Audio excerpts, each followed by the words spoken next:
What's up, Guardians, and welcome back, Warlocks. School is back in session today as we dive into an unstoppable new Prismatic build. This build offers lightning fast ability regeneration, with all of those abilities getting overcharged and overpowered, giving you the ability to flatten large groups of adds or just a single target. What's most impressive about this build is that it does not feature an exotic class item, but instead it includes the Fallen Sunstar Exotic Helmet. This exotic comes with the Ionic Conductor intrinsic trait, which is going to give a massive increase to our ability uptime. In a lot of ways, this helmet mirrors the abilities of the Nezarec Sin, but it's attuned towards arc energies. Ionic traces move faster and grant double the amount of ability energy.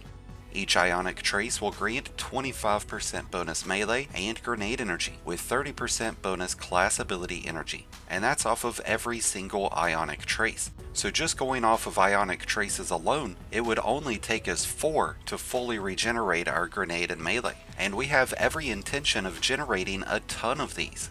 And each time we collect an Ionic trace, we'll provide 10% bonus ability energy to all nearby allies, increasing the uptime of their grenade, melee, and class abilities, making this a perfect build to use at any level of endgame content. The Fallen Sunstar has been a dominating exotic when used with arc subclasses, but now that it can be combined with Prismatic, its effectiveness has substantially improved, giving us one of the most dominant PVE Warlock builds with unparalleled levels of ability uptime. Through this Prismatic build and our current seasonal artifact, we'll be able to generate more Ionic traces than ever before. We'll have a ton of damage resistance and a never-ending supply of health regeneration, while giving our abilities and weapons bonus damage. When it comes to our Prismatic subclass, we're using the Lightning Surge and Feed the Void aspects, along with Storm Grenades, Arcane Needles, and Phoenix Dive. Feed the Void will trigger Devour whenever we defeat enemies with any of our abilities. When Devour is active, Final Blows will grant as much as 30% bonus grenade energy, while fully restoring our health bar. Lightning Surge is going to give us a powerful melee attack that strikes enemies with a hurling blast of lightning energy. This causes them to become jolted, which will stun Overload champions, and each enemy that we defeat with this is going to generate Devour and trigger our health restoration. Both our Lightning Surge and our Storm Grenades will create several Ionic traces, giving us almost instant regeneration of our abilities, and because of Devour, we'll have even faster regeneration going towards our grenades. Since we'll be able to spam our Storm Grenades, we have elected to go with the Facet of Dominance, so that our grenade will apply Jolt. This will increase their overall effectiveness whenever used against larger groups of enemies, and it'll let us stun Overload champions with both our melee and our grenade. To increase our intake of Ionic traces, we are using a combination of the Facet of Awakening fragment and the Elemental Siphon artifact mod. Facet of Awakening will cause Ionic traces to be created whenever rapidly defeating targets with any of our weapons or abilities that are arc. Defeating enemies with other energy types will create elemental pickups of that specific energy. So in the case of Strand, it'll create Tangles. Elemental Siphon is going to generate Ionic traces, but it's going to create them whenever we rapidly defeat enemies with kinetic or arc weapons, giving us a tremendous increase to the regeneration rate of all three of our abilities. And with increased ability uptime, we'll be able to easily gain our Super and Transcendence energy even faster. With a combination of Storm Trance and Transcendency, we're going to have the equivalent of 2 roaming supers, giving us a lot of advantages when it comes to crowd control. We're also using the Facet of Honor, so when we do pick up Ionic traces or other elemental pickups, we'll generate bonus Transcendency energy, and since we are using the Transference artifact mod, we'll have a 10% increase to ability damage whenever Transcendence is active. With Arcane Needles, we will have up to 3 Lightning Surges, but I'd like to reserve at least one of these to be used as an actual Arcane Needle. Arcane Needles cause enemies to become unraveled, causing additional damage over time, and they will spread out to nearby enemies once those targets are defeated. And once those targets are defeated, they'll create a Tangle, giving us another tool to use against our enemies. Striking enemies with Arcane Needles and any other strand or stasis debuff will give our arc abilities 10% increased damage, since we are using the facet of Courage. So that's going to make it even more beneficial to target an enemy with an Arcane Needle before engaging with any of our other abilities.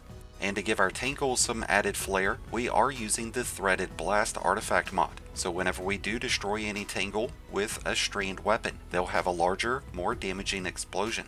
And we plan on using at least one strand weapon at all times with this build. To ensure that we can always apply a strand debuff, I would recommend using a strand weapon that comes with Slice. This will neuter your enemy's damage output by 40%.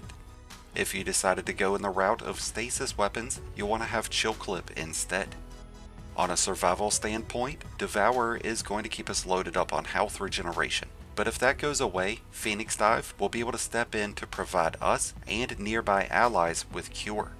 We're also using the Galvanic Armor artifact mod, so whenever we are amplified, we will have a 30% damage resistance bonus.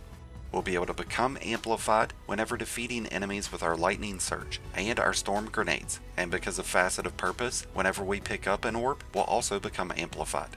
When we're amplified, we have faster movement, faster reload speed, and better weapon handling. This synergizes very nicely with the Radiant Orbs artifact mod, because whenever we collect those orbs, we'll also gain Radiance.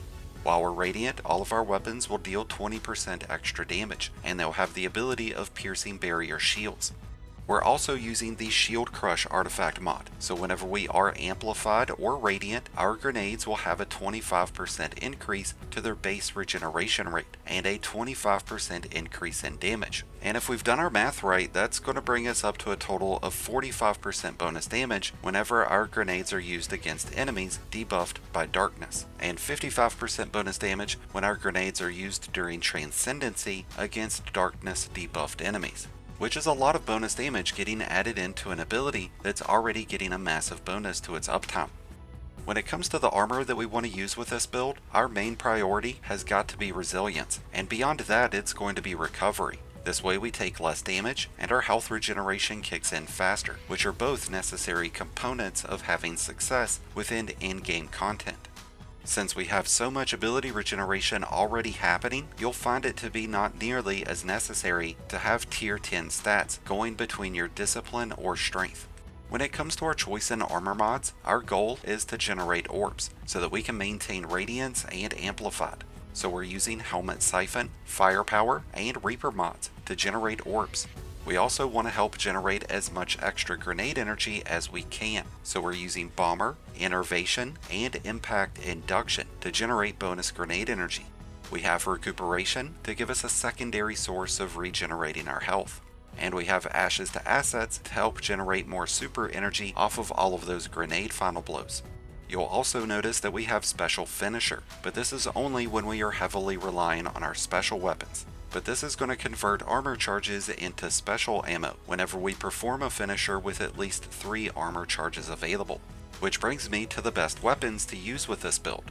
The one exotic that has the most synergy with this build will be the Coldheart Trace Rifle, and that's because it generates ionic traces whenever it's at maximum damage.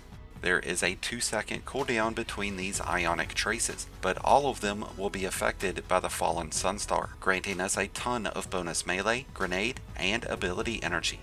I also find this build to pair up very nicely with exotics like the Trinity Ghoul, the Centrifuge, the Risk Runner, and the Thunderlord.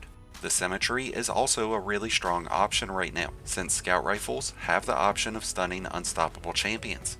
When it comes to legendary weapons, rocket sidearms like the Call or Indebted Kindness are so good right now. Arc weapons in general that have Eddy Current and Volt Shot offer some of the best synergy with this build. And as we mentioned earlier, darkness debuffs triggered by Slice or Chill Clip will be great to have. And when it comes to heavy options, the 21% Delirium is absolutely nasty right now. It has Overflow and Killing Tally, and it absolutely shreds. And the Wendigo is still a great source for optimal damage. And there's always the Cloud Strike, going back to some of the best exotics.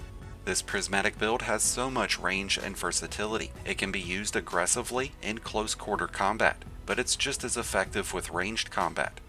It'll have tremendous success in just about every single in-game activity. So if you haven't had a chance to check out the Fallen Sunstar in combination with the Prismatic subclass, well, it's about damn time you do so, because this build is unstoppable. The Fallen Sunstar has never been better, as it is with the Prismatic build. So if you enjoyed it back when it was on Stormcaller, then it's definitely worth trying out.